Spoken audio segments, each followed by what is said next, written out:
here in central London at Samsung's exclusive new event where we're going hands-on with the new Galaxy Watch Ultra 2 and the Galaxy Watch 9.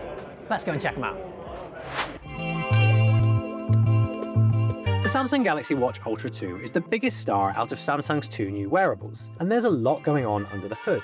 It may look fundamentally the same as Samsung's older Galaxy Watch Ultra from 2024, with the two side buttons and single orange quick button, and the circular watch face mounted on the titanium Squircle cushion. However, it's actually 12% thinner, as you can see here with them both side by side, while the band is 20% lighter than the bands of the old Watch Ultra. Whereas the Watch Ultra Mark 1 was a hefty beast indeed, Samsung's slimmed it down quite a lot, despite the upgrades being fitted in there. This will certainly help with lockdown during vigorous exercise, whereas I found the original Watch Ultra so bulbous that it moved around a little. Those hardware upgrades are largely the result of a more powerful battery, now 800 mAh, ensuring true 2-day battery life, and a new Snapdragon Wear Elite faster chipset. The screen is brighter than ever, up to 5,000 nits, offering clarity and visibility in any outdoor condition according to Samsung, with 1.52-inch display.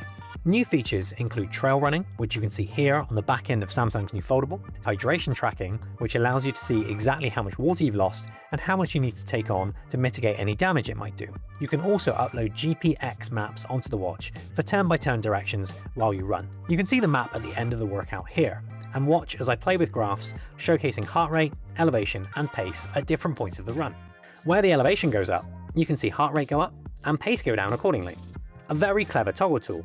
I wish Garmin had an overlay tool like this instead of separate graphs. More new features include vascular load, which can calculate the strain on your heart. More include a daily cardio load metric, a fitness index comparing your stats with other Galaxy Watch users, and the new Vitals feature, which takes measurements of 5 metrics while you sleep and determines if any are out of sorts.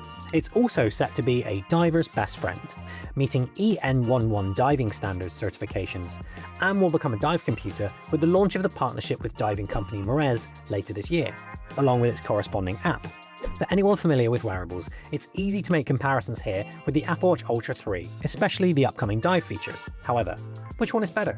Which one's more accurate? To find out, I tested both watches side by side against the industry standard Polar H10 heart rate monitor to check where both wearables stand in the accuracy stakes. Here's how I got on.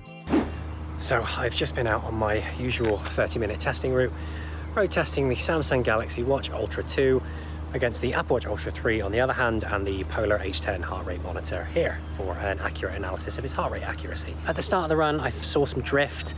Samsung Watch was reading 135 BPM in comparison to the others 155, 160, but it tightened up towards the end.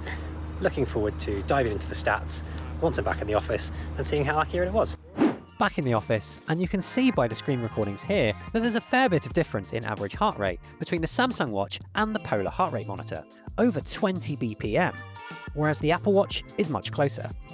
However, this is due to the first half of the run, in which the Samsung experienced significant drift, but after 15 minutes or so, the remainder of the run closely matched the data from the electrical Polar H10 monitor, which you can tell because the maximum heart rate reading from Samsung is much closer to Polar's one. This is a known phenomenon when it comes to LED-based heart rate devices, but it's good to know that it tightens up and is accurate to the HRM after that initial calibration period of 10 or 15 minutes of exercise. Of course, we can't forget the smaller wearable in the series, the Samsung Galaxy Watch 9. I actually preferred the Watch 8 to the original Ultra due to its slimmer, lighter form factor and sleeker look. Very little has changed here in the design space. We're getting 40mm and a larger 44mm model in both LTE and Wi-Fi only enabled editions, and the same Snapdragon Wear Elite as the high-performing Galaxy Watch Ultra 2.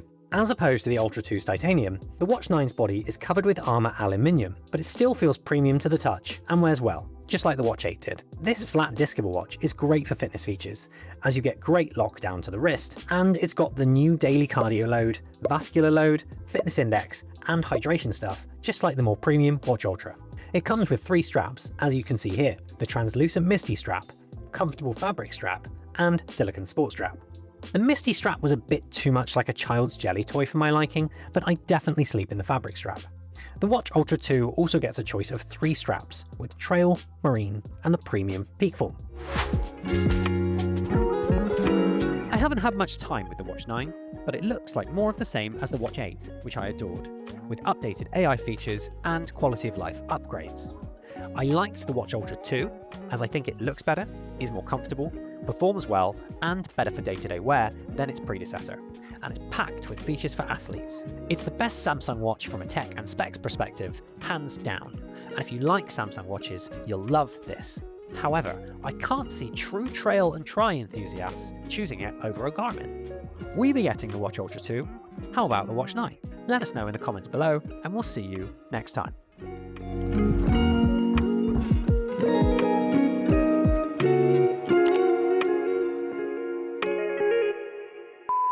I'm here in central London at Samsung's exclusive new KX event. Sorry, I have to go, it's not KX.